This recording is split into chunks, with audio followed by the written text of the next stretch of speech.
if I'm elected president, have an opportunity to appoint someone to the courts, I'll appoint the first black woman to the courts. It's required that they have representation now. It's long overdue. In the Senate, we want to be deliberate. We want to move quickly. We want to get this done as soon as possible. If the Republicans take over Congress, take over the Senate in 2022, which is entirely possible, it's going to be harder for the Biden administration to get the nominee they want on the court, because they will have to deal with the Republicans in a way that they won't have to between now and the next Congress. Well, Justice Stephen Breyer is retiring after this term. However, that has not come from him today officially through sources. That is the confirmed news, and obviously everyone reacted to it today.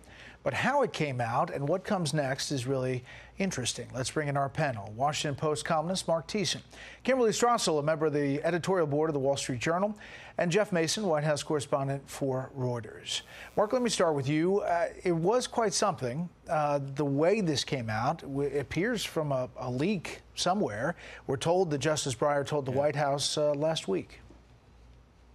Yeah, pity poor Justice Breyer, who's served honorably on the high court for 28 years, and he's basically been hounded out of his job by the left, and they didn't even wait for him to announce his own retirement, give him the graciousness to let him announce his own retirement, and they were already speculating about his replacement. I mean, look, this is a story about Joe Biden's weakness. So Breyer obviously didn't want to retire, but he saw the polling, he probably saw the polling poll numbers that Biden's collapsing in the polls, and the Republicans are probably going to take the Senate, and Mitch McConnell said if Republicans take the Senate, they might not confirm his successor. So he had really no choice but to move now. But it's also a sign of Biden's weakness because he's only going to get one shot at this. He's only going to be able to replace a liberal with a liberal. Donald Trump fundamentally transformed the court. He's powerless to undo the ideological changes that Trump did with the 6-3 conservative majority. You know, this is not a moment of strength for Joe Biden. This is actually a moment of weakness. Here's Mike Davis, a former clerk at the Supreme Court. He's shown independence as a justice. He has been very outspoken about the Democrats pushing to pack the Supreme Court. Justice Breyer has come out and publicly said that's a bad idea. There's just no way that Demand Justice or any of these left-wing groups forced him off the bench. He hasn't put out a statement yet, so you'd have to wonder where this leak came from. It certainly wouldn't have come from the Supreme Court. Jeff, it's interesting to see how the White House dealt with this today. It's likely it came from somewhere in that territory, in 1600 Pennsylvania Avenue, but they didn't officially comment today, but also are kind of making plans for what's next. Well, I'm not sure that it did come from that area in 1600 Pennsylvania Avenue, although I don't dispute the possibility that the outgoing, potentially outgoing Supreme Court justice did inform the White House about this last week. It looked to me like the reporting came from people who are close to Breyer. But in any case, there's no one disputing it, and it is a big opportunity for President Biden. And, you know, Mark says it comes from a position of weakness, but I mean, it's certainly true that this president will not have the number of opportunities to shape the court that the previous president did. But it certainly is important to Democrats and to this White House to be able to fill this seat with Justice Breyer being the oldest member of the court and now deciding to step down.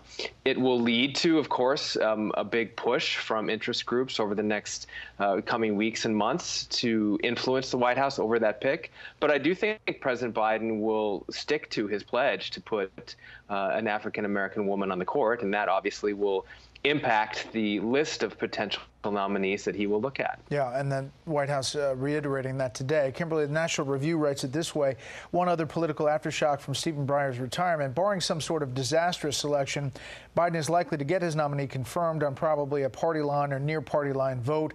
Biden and his team might start to think they've scored a big win. Most Americans are likely to yawn or nod and then say, great, but I can't afford as much as I used to, and it costs an arm and a leg to fill up my tank, and the stores don't have the products I'm used to seeing there, and every business I walk into is short-staffed, and et cetera, et cetera. It will be just another case of Joe Biden's priorities not matching the electorate's priorities. This obviously, Kimberly, does not change the ideology.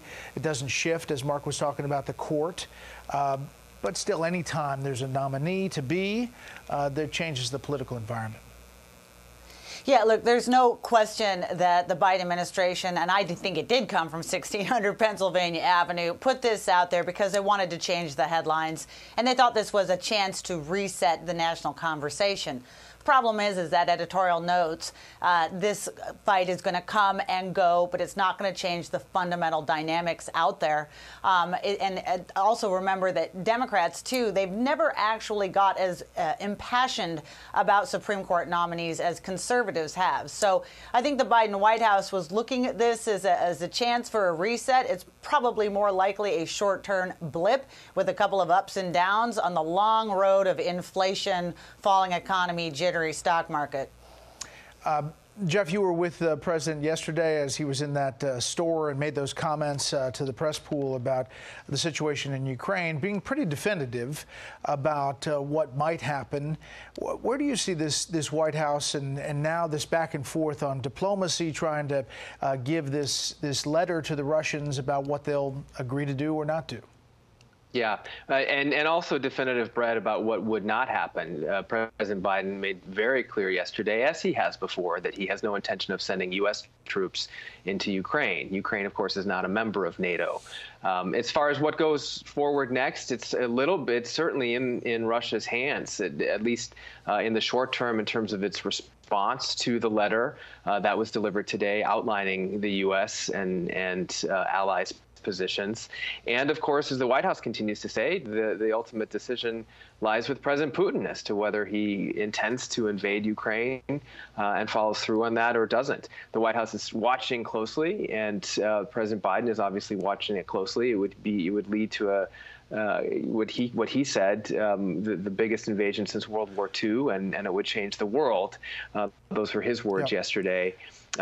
So right now, I think they're just waiting to get a response to that letter. Right, Mark? I hope that letter not only answered Russia's questions, but included specific sanctions that the U.S. would impose, including energy and gas sanctions, banking sanctions, all the things that the Biden administration has refused so far to say publicly they would do, because Russia doesn't want energy sanctions. Biden's under pressure for gas prices here at home. He doesn't want energy sanctions. Putin thinks he's bluffing. I hope he disabused him of that. All right, panel, thank you very much.